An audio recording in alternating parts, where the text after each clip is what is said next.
Hello, कैसे हैं आप लोग। मैं उपेंद्र सिंह और आप हैं मेरे यूट्यूब चैनल पे। आपका बहुत बहुत स्वागत है। हम आजकल पढ़ रहे हैं विश्व के प्रमुख संविधान और उस कड़ी में यह 5वां संविधान है। इसके पहले हमने ब्रिटेन के संविधान को पढ़ा, अमेरिका के संविधान को जाना, स्विट्ज़रलैंड को समझा, जापान की विशेषताएं हमने देखी और आज हम चल रहे हैं फिर से यूरोप में और हम पढ़ेंगे फ्रांस का संविधान। लेकिन फ्रांस के संविधान की विशेषताओं को पढ़ने के पहले हमें दो बातों को जानना चाहिए। पहली बात तो ये कि यह जो फ्रांस है इसकी लोकेशन क्या है, इसका भूगोल क्या है, यह है कहाँ पे। और दूसरी चीज़ कि इसको हम बोलते हैं पंचम गणराज्य।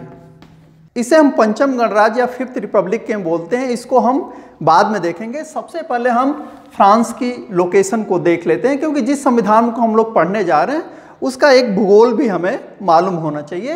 तो मैं नक्शा तो नहीं बना सकता फ्रांस का, लेकिन यदि हम मान लें कि ये फ्रांस है तो फ्रांस के नक्शे में यहाँ पे पेरिस मान लीजिए कि है। तो यहाँ से खड़े होकर जब आप ऊपर देखेंगे तो आपको उत्तर की दिशा में बेल्जियम नज़र आएगा। बेल्जियम के नीचे यदि आप देखेंगे उत्तर के दिशा में ही तो आपको लग्जमबर्ग नज़र आएगा।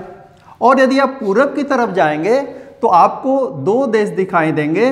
पहला तो सबसे इसका बड़ा शत्रु रहा है परंपरागत रूप से, जिसको आप जानते हैं जर्मनी, और दूसरा है स्विट्ज़रलैंड, जिसके संविधान को हम लोग पढ़ चुके हैं। और नीचे यदि आप आएंगे तो यहाँ आपको मिलेगा इटली, और एकदम से नीचे आप आएंगे दक्षिण की दिशा में तो आपको एक देश मिलेगा स्पेन। और यहाँ पे है इंग्लिश चैनल, और इसको पार करेंगे तो आपको वह देश मिलेगा जिन्होंने हमको कभी गुलाम बनाया था, यानी ब्रिटेन या यूनाइटेड किंगडम। और यूनाइटेड किंगडम से जो फ्रांस की दूरी है, या कहिए कि इंग्लिश चैनल की जो पूरी दूरी है वह है मात्र 560 किलोमीटर के आसपास। यानी मोटे मोटे ये मानिए यदि आप ब्रिटेन में हैं और फ्रांस आना चाहते हैं तो यह यात्रा लगभग वैसी होगी जैसे आप दिल्ली से लखनऊ आना चाहते हैं। तो ये है भूगोल, और यह भूगोल बहुत ज़्यादा महत्वपूर्ण नहीं है, बस आपके कॉन्सेप्ट को क्लियर करने के लिए।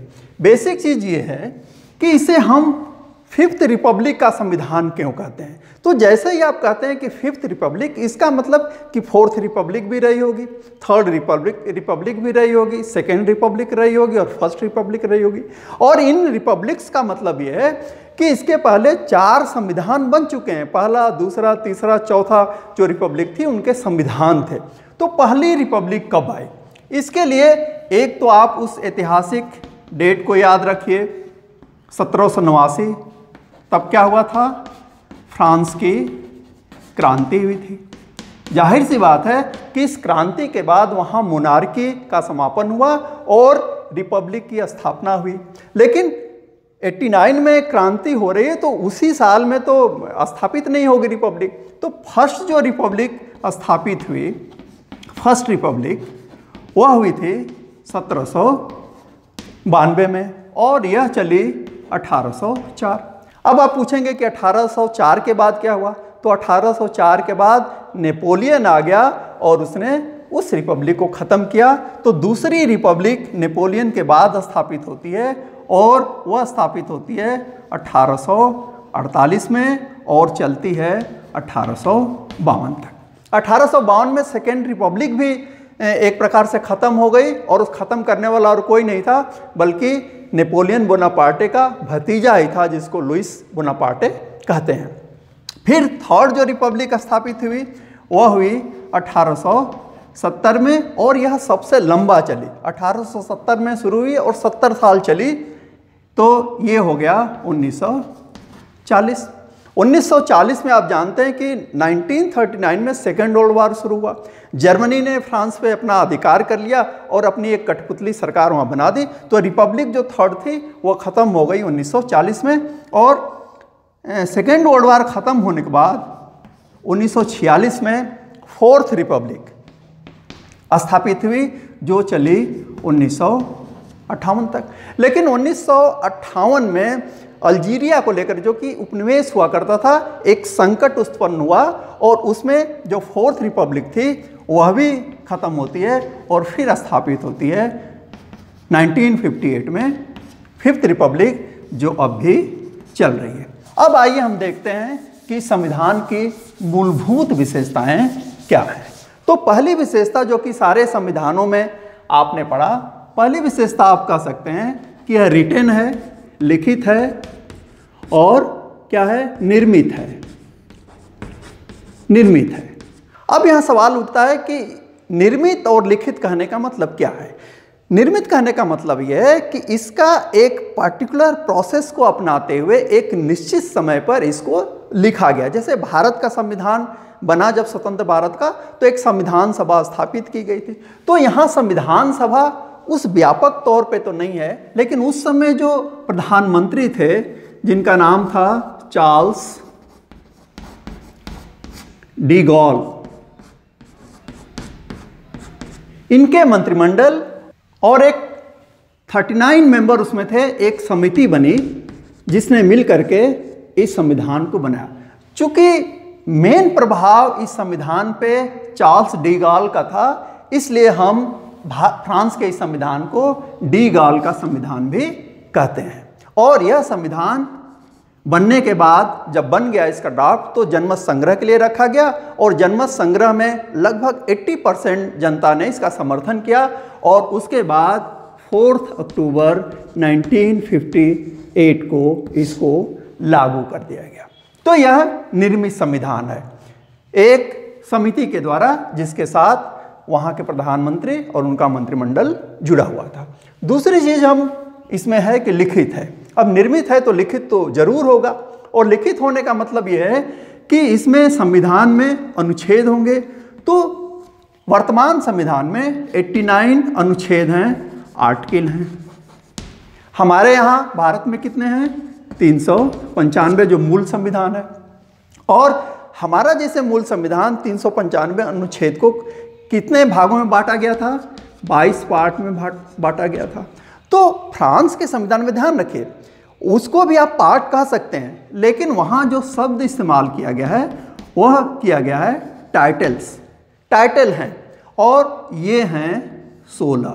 लेकिन यहाँ एक चीज़ और आपको ध्यान में रखना चाहिए कि एक टाइटल और था 17वां, और इस 17वें में 3 आर्टिकल थे, 90, 91 और 92। ये आर्टिकल थे। लेकिन जैसे 370 था ना हम लोगों का, जिसे बाद में जोड़ा गया था और उसको अस्थायी अनुच्छेद माना गया था, तो 90, 91, 92 को भी एक प्रकार से अस्थायी अनुच्छेद माना गया था। और जब संविधान लागू हो गया तो बाद में उसको रिपील कर दिया गया, हटा दिया गया। तो आज ये चीज़ें नहीं हैं। अस्थायी को आपको नहीं गिनना है, कंफ्यूज नहीं होना है। आपका आंसर ये होगा कि इसमें 89 अनुच्छेद हैं। दूसरी चीज़ कि यह जो संविधान है एक कठोर संविधान है। कठोर संविधान है। अब कठोर संविधान या लचीला संविधान कैसे हम निर्धारित करते हैं, इसको ध्यान से सुनिए। एक्चुअली जो पार्लियामेंट होती है उसका नाम चाहे कुछ भी हो, डाइट हो या कांग्रेस हो या पार्लियामेंट हो, तो वहाँ 2 काम होते हैं। एक तो ये होता है कि जो सामान्य कानून हैं वे बनते हैं, सामान्य कानून। और दूसरा जो काम होता है वह होता है संवैधानिक संशोधन का, अमेंडमेंट जिसको कहते हैं। तो जहाँ पे सामान्य कानूनों के निर्माण की प्रक्रिया और संवैधानिक संशोधन की प्रक्रिया समान होती है, उसको हम कहते हैं लचीला संविधान, जैसे ब्रिटेन में है। लेकिन जहाँ संवैधानिक संशोधन की प्रक्रिया सामान्य कानून निर्माण की प्रक्रिया से अलग होती है, जटिल होती है, कठिन होती है, तो उसको हम कहते हैं क्या? Rigid constitution. तो फ्रांस का संविधान भी क्या है? वह एक रिजिड कॉन्स्टिट्यूशन आप उसको कह सकते हैं। तो आइए देखते हैं कि इसमें संशोधन कैसे होता। तो पहली चीज़ तो ये कि जो आखिरी टाइटल है ना और जो आखिरी अनुच्छेद है 89 में ही क्या है? संविधान संशोधन की प्रक्रिया है। जैसे अपने यहाँ किस में है, 368 में, हमारे यहाँ क्या किस अनुच्छेद में है, 368 में, वहाँ 89 में है। अब संशोधन कैसे हो सकता है? संशोधन के लिए ये है कि वहाँ राष्ट्रपति है, वह संशोधन रख सकता है, या प्रधानमंत्री की सलाह पे राष्ट्रपति या वहाँ की जो संसद है, पार्लियामेंट है, उसका कोई मेंबर संशोधन प्रस्तावित कर सकता है। प्रस्ताव के बाद दूसरी शर्त यह है कि वह जो प्रस्ताव है वह दोनों सदनों में, हम देखेंगे अभी थोड़ी देर बाद कि वहाँ की पार्लियामेंट का स्ट्रक्चर क्या है, तो दोनों सदनों में 3/5 और 3/5 की मेजॉरिटी से उसको पास होना। ध्यान रखिए, 2/3 नहीं, 3/5 मेजॉरिटी से उसको पास होना चाहिए। फिर वह कहाँ जाएगा? वह जाएगा जनमत संग्रह के लिए, और जनमत संग्रह में यदि उसको एक्सेप्ट कर लिया जाएगा, कौन एक्सेप्ट करेगा? जनता। तो यहाँ आप देख सकते हैं कि जनता उस संशोधन को रिजेक्ट भी कर सकती है। तो यह एक जटिल प्रक्रिया है, जिसके कारण हम कहते हैं कि जो फ्रांस का संविधान है वह कैसा है? वह है एक कठोर संविधान। तीसरी विशेषता आप कह सकते हैं कि यह गणराज्य की स्थापना करता है। गणराज्य, जिसको अंग्रेजी में क्या बोलते हैं? रिपब्लिक। रिपब्लिक। फ्रांस क्या है? एक रिपब्लिक है। अब आप कहेंगे कि रिपब्लिक किसे कहते हैं, तो मैं सीधे सीधे ना बता करके आपको यूनाइटेड किंगडम यानी ब्रिटेन और जापान के संविधान की याद दिलाना चाहता हूँ। वहाँ पे जो हेड ऑफ स्टेट होता है वह कौन है? दोनों जगहों पे सम्राट होते हैं, किंग, या ब्रिटेन में क्वीन भी हो सकती है।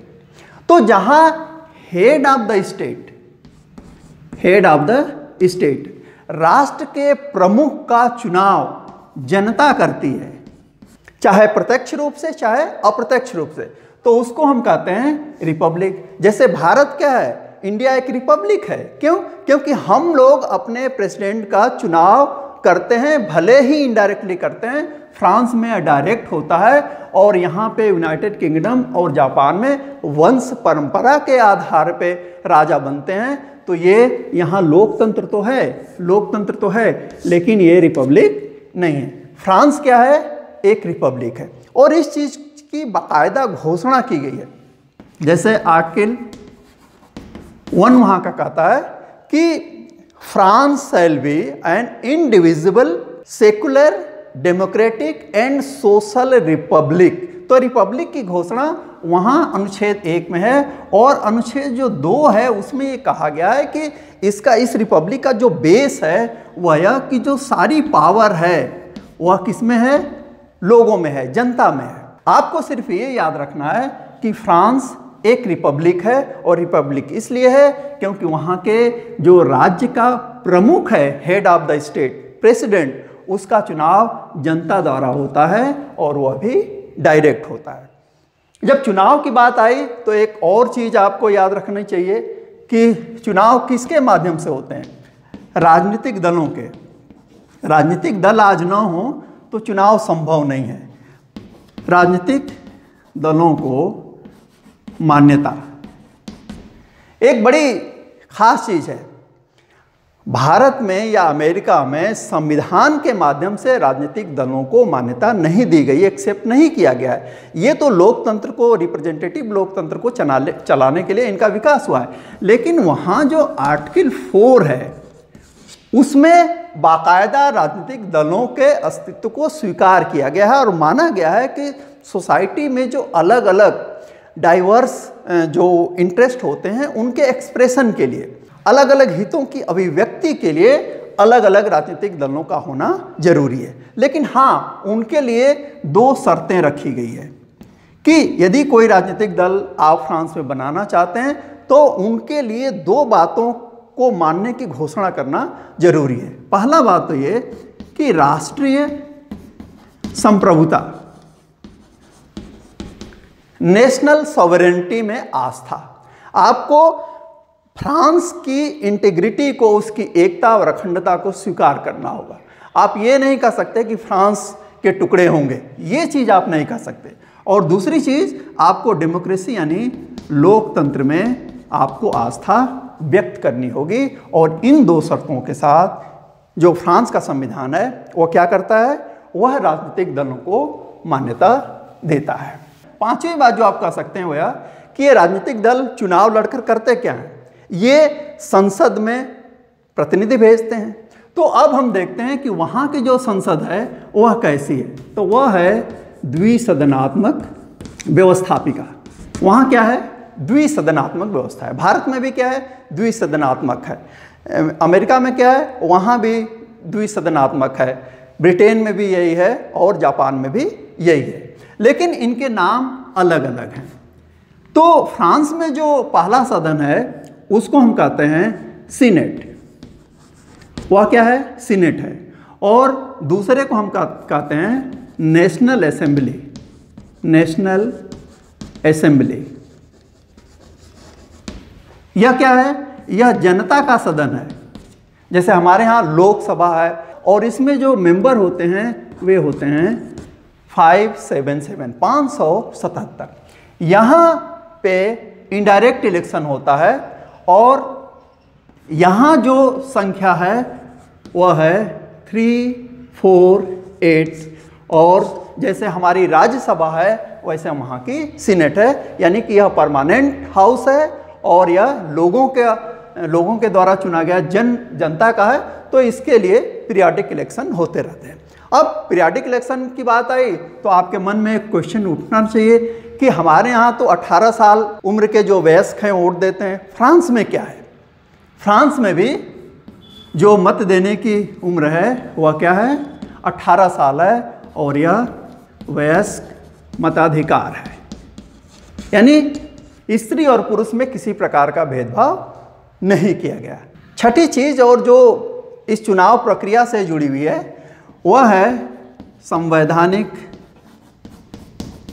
परिषद,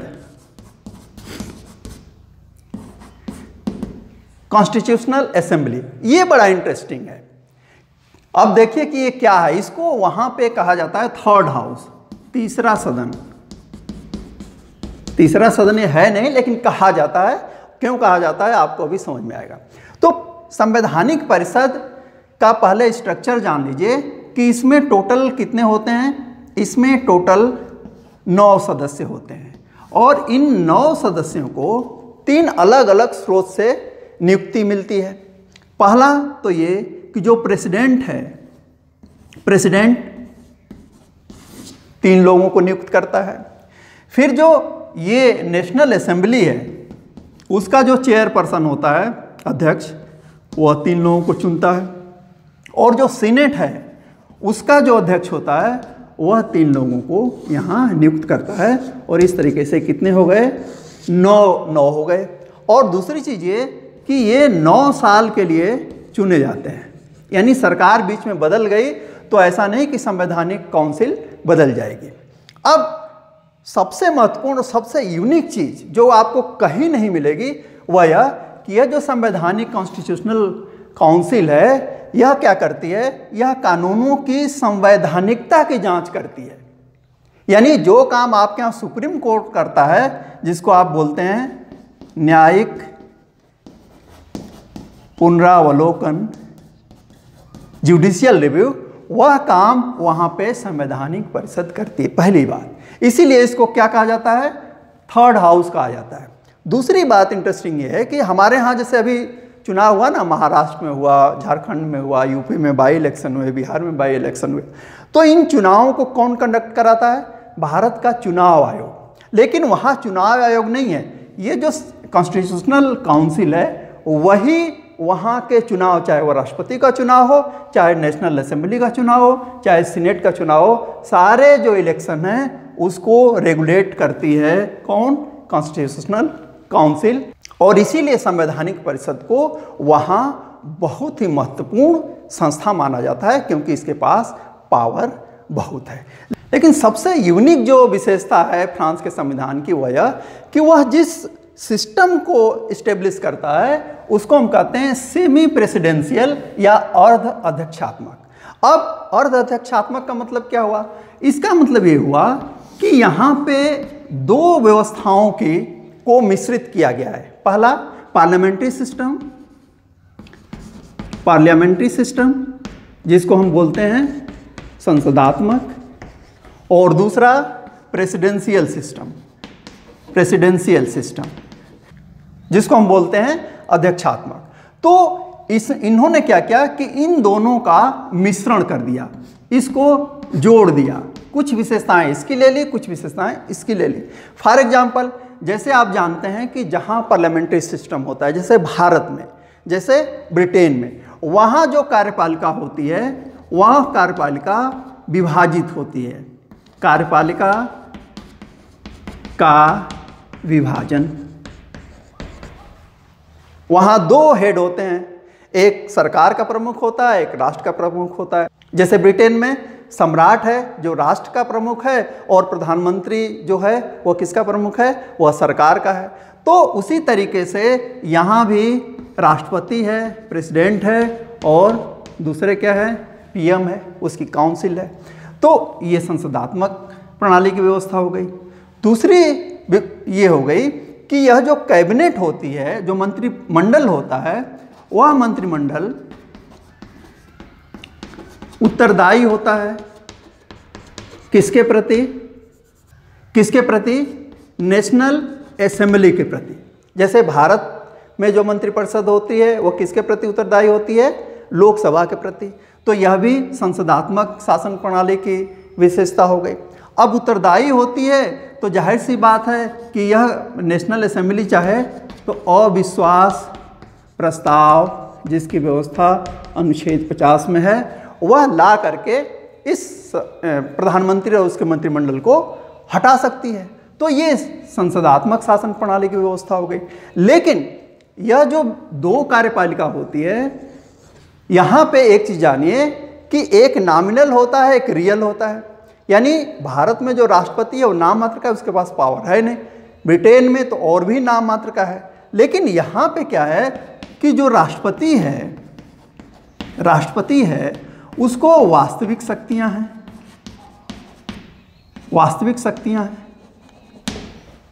इसका प्रमाण ये है कि जो सरकार यानी मंत्रिमंडल है उसके बैठक जब होती है मंत्रिमंडल की या मंत्रिपरिषद की, इसकी अध्यक्षता कौन करता है?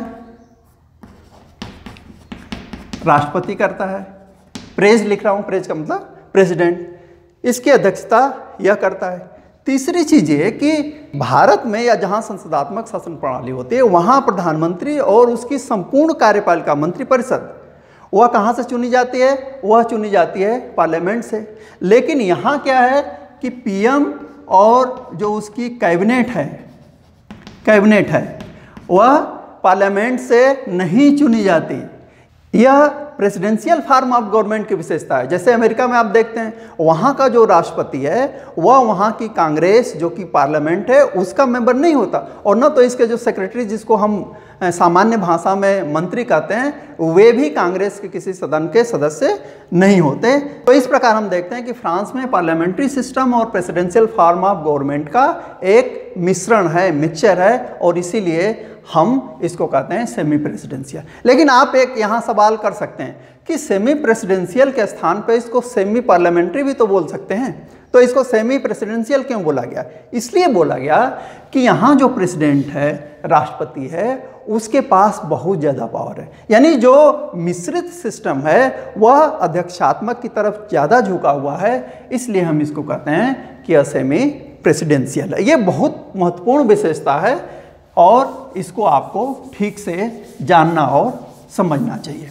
एक आखिरी चीज, वहाँ पे जो न्यायिक व्यवस्था है उसमें जो सामान्य न्यायालय हैं, सामान्य न्यायालय और प्रशासनिक न्यायालय, ये दोनों अलग अलग हैं। भारत में ऐसा नहीं है। भारत में एक ही स्ट्रक्चर है और वहाँ सारे विवाद जाते हैं। लेकिन इस सामान्य न्यायालय में फ्रांस में नागरिकों के आपसी जो झगड़े होते हैं वे जाते हैं, यानी व्यक्ति और व्यक्ति, नागरिक वर्सेस नागरिक। और यहाँ जो हैं प्रशासक या कहिए कि शासन और नागरिक, इनके मैटर जाते हैं। तो वहाँ दो तरीके की न्यायिक व्यवस्था है जो कि अमूमन रूल ऑफ लॉ के अनुकूल नहीं है, लेकिन ये व्यवस्था है, इसे हमको जानना है। 9वीं और आखिरी चीज़ यह है कि वहाँ यूनिटरी गवर्नमेंट है, एकात्मक शासन प्रणाली है। इस एकात्मक शासन प्रणाली को ऐसे समझिए कि जैसे भारत में क्या है, भारत में एक सेंटर है और फिर राज्य हैं 28, और इनको संविधान के द्वारा शक्तियां मिली हुई हैं, यानी कार्यों का जो विभाजन है वो संविधान के द्वारा। अमेरिका में भी यही है, लेकिन आप ब्रिटेन में जाएंगे तो सारी की सारी शक्तियां सेंटर को है। वैसे ही जैसे ब्रिटेन में है वैसे ही कहाँ है, फ्रांस में है, यानी सारी पावर वहाँ आप जाएंगे तो जैसे भारत में है ना कि केंद्रीय सूची या संघीय सूची, राज्य सूची, समवर्ती सूची, ऐसी कोई सूची वहाँ पे नहीं है। वहाँ सारी की सारी शक्तियाँ क्या हैं, सेंटर को हैं। हाँ, इसका ये मतलब नहीं हुआ कि वहाँ राज्य नहीं है, वहाँ पे एक प्रकार से प्रशासनिक इकाइयाँ हैं, लेकिन उनको जो पावर मिल रही है वह एक प्रकार से सेंटर की कृपा पर, डेलीगेटेड पावर जिसको कहते हैं, उनको दिया गया है और सेंटर कभी भी उनको ले सकता है। इसका मतलब ये हुआ, आप कह सकते हैं कि संपूर्ण शक्तियाँ किसको हैं, केंद्र को है। दूसरी बात कि प्रशासनिक इकाई है, प्रशासनिक इकाइयाँ वहाँ हैं, लेकिन संविधान के द्वारा उनको कोई अधिकार नहीं मिला है। इसका तीसरा और आखिरी मतलब ये हुआ कि कार्यों का या शक्तियों का विभाजन नहीं है। संपूर्ण शक्तियाँ सेंटर को है, राज्यों को या प्रशासनिक इकाइयों को सीधे संविधान के माध्यम से कोई भी अधिकार नहीं दिया गया है। तो ये थी फ्रांस के संविधान की कुछ मूलभूत विशेषताएं। पढ़ते रहिए, देखते रहिए। Thank you very much.